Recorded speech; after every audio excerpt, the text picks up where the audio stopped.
Hello friends, मैं हूं जगदीप राव और मेरे यूट्यूब चैनल राज स्टडी ग्रुप पे आपका स्वागत है। तो दोस्तों, आज हम देखते हैं माध्यमिक शिक्षा बोर्ड की क्लास 12 की पुस्तक इतिहास का चैप्टर नंबर फर्स्ट, इसका पार्ट नंबर 2। हमने पिछली कक्षा में देखा था ब्राह्मण साहित्य और आज हम देखेंगे बौद्ध साहित्य, जैन साहित्य एवं धर्मेतर साहित्य। तो दोस्तों, शुरू करते हैं आज की क्लास।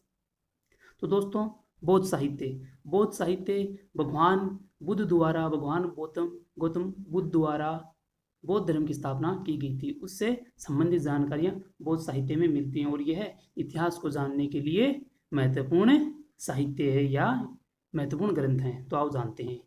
बौद्ध साहित्य में सबसे प्राचीन ग्रंथ क्या है? त्रिपिटक है। बौद्ध साहित्य में सबसे प्राचीन ग्रंथ त्रिपिटक है और त्रिपिटक के 3 भाग हैं: सूत पिटक, विनय पिटक, अभिधम पिटक। सूत पिटक की रचना किसने की थी? गौतम बुद्ध के शिष्य आनंद ने।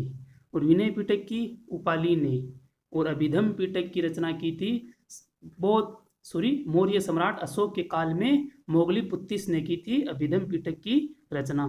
इनमें बौद्ध धर्म के नियम एवं आचरण संग्रहित हैं। इसमें इन त्रिपिटक ग्रंथों में बौद्ध धर्म के नियम एवं आचरण संग्रहित हैं। बौद्ध धर्म में जातक ग्रंथों का विशेष महत्व है।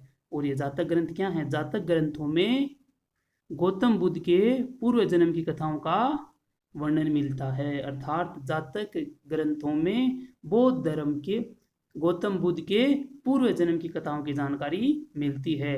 और जातक ग्रंथों की संख्या कितनी है दोस्तों? 549, 549। याद रखना, जातक ग्रंथों की संख्या कितनी है? 549। बौद्ध साहित्य पाली भाषा में लिखा गया है। हाँ फ्रेंड्स, बौद्ध साहित्य पाली भाषा में लिखा गया है। और पाली भाषा में अन्य बौद्ध ग्रंथ हैं मिलिंद पन्हो, दीपवंश व महावंश। बौद्ध साहित्य पाली भाषा में लिखा गया है और यहाँ पे मिलिंद पन्हो, दीपवंश व महावंश ये बौद्ध ग्रंथ हैं। मिलिंद पन्नों में क्या लिखा गया है या किसका विवरण है? यूनानी आक्रमणकारी मिनेंडर व बौद्ध भिक्षु नागसेन के मध्य वार्ता का उल्लेख मिलिंद पन्नों में किया गया है। आगे देखते हैं फ्रेंड्स। दीपवंश व महावंश में किसका वर्णन मिलता है? दीपवंश व महावंश में सिंहल द्वीप, और यहाँ सिंहल द्वीप से संबंध किससे है? श्रीलंका से है। सिंहल द्वीप श्रीलंका को कहा जाता है। अर्थात दीपवंश व महावंश में सिंहल द्वीप या श्रीलंका के इतिहास की जानकारी मिलती है। सिंहल द्वीप के इतिहास की जानकारी मिलती है।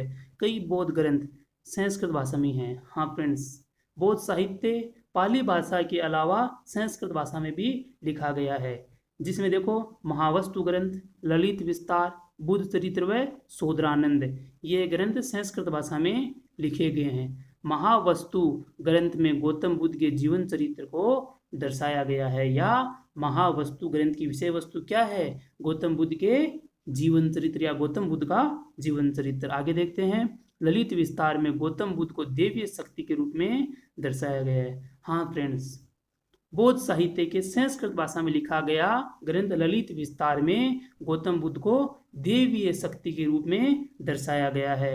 अश्वघोष के बुद्ध चरित्र व शोधरानंद काव्य व मंजूश्री के मूलकब से भी बौद्ध धर्म की जानकारी मिलती है। अश्वघोष द्वारा बुद्ध चरित्र व शोधरानंद की रचना की गई थी, वह मंजूश्री द्वारा मूलकल्प की रचना की गई थी और इनसे बौद्ध धर्म की जानकारी मिलती है। फ्रेंड्स, आगे देखते हैं। दिव्य अवदान, यह भी एक बौद्ध ग्रंथ है जिसमें सत्कर्म व वीरोचित, सत्कर्म, अच्छे कर्म और वीरोचित जो वीरों के लिए उचित हों वह उन कार्यों का वर्णन किया गया। किसमें? दिव्य अवदान है। फ्रेंड्स, आगे देखते हैं। बौद्ध ग्रंथ अंगुत्तर निकाय में 16 महाजनपदों का उल्लेख मिलता है। हाँ फ्रेंड्स, बौद्ध ग्रंथ अंगुत्तर निकाय में 16 महाजनपदों का उल्लेख मिलता है और उन महाजनपदों में सबसे शक्तिशाली जनपद था मगध जनपद।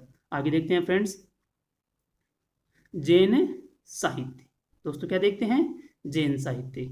जैन साहित्य में आगम ग्रंथ सबसे प्रमुख है।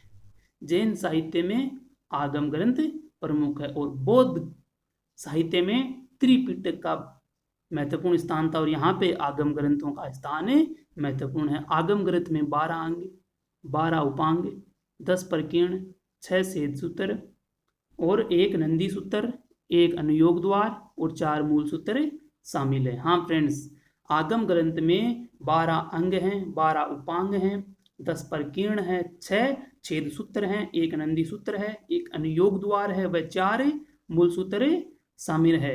आपको एग्जाम में पूछ सकता है एग्जाम में कि आगम ग्रंथ में छेद सूत्र व प्रकीर्ण की संख्या बताइए, तो आप बताएंगे प्रकीर्ण 10 हैं व छेद सूत्र 6 हैं। आगम ग्रंथों की रचना किस समय अवधि के मध्य की गई? 4वीं शताब्दी ईसा पूर्व से लेकर 6वीं शताब्दी के मध्य आगम ग्रंथों की रचना की गई। फ्रेंड्स आगे देखते हैं, जैन साहित्य प्राकृत भाषा में लिखे गए। हाँ फ्रेंड्स, बौद्ध धर्म या बौद्ध साहित्य पाली भाषा में लिखा गया है और जैन साहित्य प्राकृत भाषा में लिखा गया है। इनका दोनों का तुलनात्मक अध्ययन कीजिए जिससे ये आसानी से याद हो जाएंगे। एक तरफ आप बौद्ध साहित्य लिख लें, एक तरफ जैन साहित्य लिख लें, जिनसे आपको उनमें अंतर और हर चीज आपको क्लियर हो जाएगी, कोई दिक्कत नहीं रहेगी। तो जैन साहित्य प्राकृत भाषा में लिखा गया है और जैन साहित्य के कौन से ग्रंथ है? कथाकोश, परिशिष्ट पर्वन, भद्र बाहुचरित, कल्पसूत्र, भगवती सूत्र। हाँ फ्रेंड्स, कथाकोश, परिशिष्ट पर्वन, भद्र बाहुचरित, कल्पसूत्र व भगवती सूत्र। और फ्रेंड्स यहाँ पे भगवती सूत्र से पता चलता है 16 महाजनपदों के बारे में। बौद्ध साहित्य में अंगुत्तर निकाय से पता चलता था 16 महाजनपदों का, और यहाँ पर भगवती सूत्र से 16 महाजनपदों का पता चलता है। तो आप कहेंगे सर अब हम याद कैसे? याद तो रह जाएंगे, भगवती सूत्र भी याद रह जाएगा और अंगुत्तर निकाय भी, लेकिन आपको ये नहीं पता चलेगा कि बौद्ध धर्म का कौन सा है और जैन धर्म का कौन सा है। तो आप एक सूत्र याद करिए, अब और एक है भज, ऐसे अंगुत्तर निकाय, बै से बौद्ध धर्म, भय से भगवती सूत्र, जैसे जैन धर्म। बोलो फ्रेंड्स, अब याद रहेगा? ऐसे अंगुत्तर निकाय, बै से बौद्ध धर्म, भय से भगवती सूत्र, जैसे जैन धर्म, इनसे 16 महाजनपदों की जानकारी हमें मिलती है। आगे देखते हैं फ्रेंड्स, परिशिष्ट पर्वन में तत्कालीन समय यानी कि उस समय के राजाओं व जैन मुनियों के संबंधों की जानकारी मिलती है। बौद्ध साहित्य के ग्रंथ या जैन ग्रंथ परिशिष्ट पर्वन में उस समय के राजाओं व जैन मुनियों के संबंधों की जानकारी मिलती है, अर्थात उस समय राजाओं व जैन मुनियों के संबंध मधुर थे या कठोर थे या उनमें आपस में द्वंद्व था। इनकी जानकारी कहाँ से मिलती है? परिशिष्ट पर्वन से। भद्र बाहुचरित में, जैन ग्रंथ भद्र बाहुचरित में जैन मुनि भद्रबाहु व चंद्रगुप्त मौर्य के जीवन की बातों का उल्लेख किया गया है। यह मुनि भद्रबाहु वही हैं जिन्होंने चंद्रगुप्त मौर्य को जैन धर्म की दीक्षा दी थी, और चंद्रगुप्त मौर्य के अंतिम समय में ये इनके साथ स्वर्ण बेलगोला अर्थात कर्नाटक गए थे, और वहां चंद्रगुप्त मौर्य ने संलेखना विधि से अर्थात उपवास करके अपने प्राण त्याग दिए थे। ये वही भद्रबाहु हैं जिन्होंने चंद्रगुप्त मौर्य को जैन धर्म की दीक्षा दी थी। आगे देखते हैं, आचारांग सूत्र, यह भी एक जैन ग्रंथ है। इसमें जैन साधुओं के आचार व्यवहार से संबंधित नियमों को बताया गया है। आचारांग सूत्र में जैन साधुओं को क्या करना चाहिए, क्या उनके लिए उचित है, क्या अनुचित है, उनके क्या कर्म है, उनका वर्णन कहाँ मिलता है? आचारांग सूत्र में मिलता है। फ्रेंड्स आगे देखते हैं फ्रेंड्स, अब ये यहाँ पे फ्रेंड्स है धर्मेतर साहित्य। हमने ऊपर जो भी देखा वो थे धार्मिक साहित्य में, ये हैं अब देखेंगे हम धर्मेतर साहित्य। और इस श्रेणी में ऐतिहासिक ग्रंथ, अर्ध ऐतिहासिक, विशुद्ध साहित्यिक ग्रंथ, नाटक, कोश, काव्य आदि सम्मिलित किए जाते हैं। धर्मेतर साहित्य में ऐतिहासिक, अर्ध ऐतिहासिक, विशुद्ध साहित्यिक ग्रंथ, नाटक, कथाकोश, काव्य आदि को सम्मिलित किया जाता है। अब हम देखेंगे ऐतिहासिक ग्रंथ क्या है और उनके अंतर्गत कौन कौन से ग्रंथ आते हैं। सर्वप्रथम है कलहण की राजतरंगिणी, जो कि विशुद्ध रूप से क्या है? ऐतिहासिक ग्रंथ है। इसकी रचना 1150 ईस्वी में की गई थी। इसमें किसका वर्णन है? 12वीं शताब्दी तक के कश्मीर का इतिहास लिखा गया है। हाँ फ्रेंड्स, आपको कोई भी पूछे राजतरंगिणी का विषय क्या है या उसमें किसका उल्लेख है, तो आप कहेंगे कश्मीर का इतिहास का वर्णन इसमें मिलता है। आगे देखते हैं फ्रेंड्स, विष्णुगुप्त, चाणक्य, कौटिल्य, ये वही शख्स हैं जिन्होंने चंद्रगुप्त मौर्य के साथ मिलकर मौर्य साम्राज्य की स्थापना की थी, और फिर ये चंद्रगुप्त मौर्य के प्रधानमंत्री के पद पर आसीन हुए थे। इन्होंने कौटिल्य ने अर्थशास्त्र लिखा और अर्थशास्त्र का प्रमुख विषय क्या है? राजनीतिक विज्ञान। क्या है दोस्तों? राजनीतिक विज्ञान। आप अर्थशास्त्र के नाम से भ्रमित मत होना, आप ऐसा सोचोगे कि इसके अंदर अर्थव्यवस्था, नहीं, ये राजनीतिक विज्ञान से संबंधित है। अब आगे देखते हैं, अर्थशास्त्र से तात्कालीन राज प्रबंध, उस समय की राजव्यवस्था, अर्थव्यवस्था का भी वर्णन मिलता है। उसमें आर्थिक समृद्धि कैसी थी मौर्य साम्राज्य की, सामाजिक व धार्मिक जीवन कैसा था, अर्थात मौर्य साम्राज्य के समय वहाँ का समाज कैसा था और वहाँ कौन सा धर्म विकसित था या वहाँ पर धार्मिक जीवन कैसा था। तो फ्रेंड्स आगे देखते हैं, यहाँ पर कुछ रचनाएं हैं जो कि ऐतिहासिक ग्रंथों के अंतर्गत आती हैं। देखो फ्रेंड्स, बाणभट्ट जो कि हर्ष का दरबारी कवि था, इसने हर्ष चरित्र लिखी। बाणभट्ट ने हर्ष चरित्र लिखा। वाकपति ने गौड़ बहु लिखा। विल्हण ने विक्रमांक देवचरित लिखा। विल्हण ने विक्रमांक देवचरित लिखा। जय सिंह ने कुमारपाल लिखा। हाँ फ्रेंड्स, जय सिंह ने क्या लिखा? कुमारपाल। ये याद करते जाइए, मेरे साथ साथ आप दोहराते जाइए। नयचंद्र सूरी ने क्या लिखा? हमीर महाकाव्य। नयचंद सूरी ने क्या लिखा? हमीर महाकाव्य। पद्म गुप्त ने नव सहसांक चरित्र। पद्म गुप्त ने क्या लिखा दोस्तों? नव सहसांक चरित्र लिखा। बल्लाल ने क्या लिखा? भोज चरित्र। हाँ फ्रेंड्स बोलो, बल्लाल ने क्या लिखा? भोज चरित्र। और जयानक ने पृथ्वीराज विजय लिखी। जयानक ने पृथ्वीराज विजय लिखी। और आपको एक और बता दूं, चंद्रबरदाई ने क्या लिखा था? पृथ्वीराज रासो। पृथ्वीराज रासो। ओके फ्रेंड्स, आगे देखते हैं, विशुद्ध साहित्यिक ग्रंथ। विशुद्ध साहित्यिक ग्रंथ, इसके अंतर्गत अनेक नाटक, व्याकरण ग्रंथ, टीका, काव्य, कथा साहित्य या कोश की रचना की गई, जिनसे उस समय के शासकों यानी कि राजाओं, सामाजिक व आर्थिक जीवन की जानकारी मिलती है। वे विशुद्ध साहित्यिक ग्रंथों के अंतर्गत आते हैं। यहाँ पे देखते हैं, पाणिनि द्वारा अष्टाध्यायी लिखी गई। यह संस्कृत व्याकरण पर आधारित है। यह क्या है? एक व्याकरण ग्रंथ है। पाणिनि ने क्या लिखा? अष्टाध्यायी। यह एक व्याकरण ग्रंथ है। आगे देखते हैं, पतंजलि ने क्या लिखा? महाभाष्य व गार्गी संहिता। यह एक क्या है? टीका है। पतंजलि ने क्या लिखा? एक टीका, महाभाष्य और गार्गी संहिता।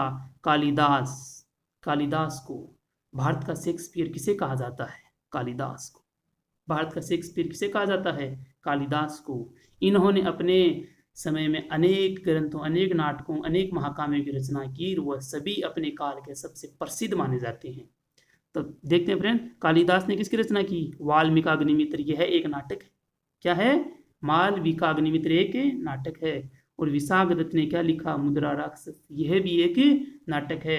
विशाखदत्त गुप्त काल में लिखा गया नाटक है, परंतु इसके अंदर मौर्य वंश की जानकारी मिलती है फ्रेंड्स। हाँ, ये तथ्य कुछ अलग है।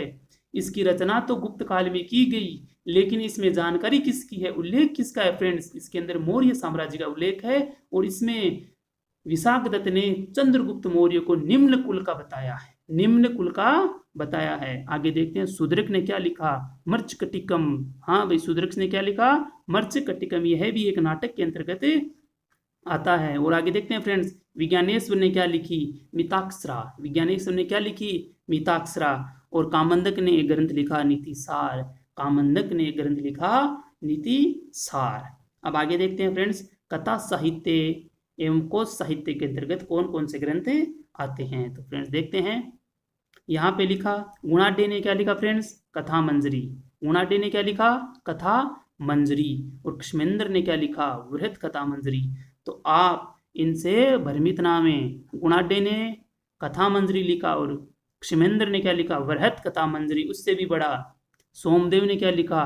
कथा सरित सागर। सोमदेव ने क्या लिखा फ्रेंड्स? कथा सरित सागर। अमर सिंह ने क्या लिखा? अमरकोश। अमर सिंह ने क्या लिखा? अमरकोश। और फ्रेंड्स अंतिम है, विष्णु शर्मा ने क्या लिखा? पंचतंत्र।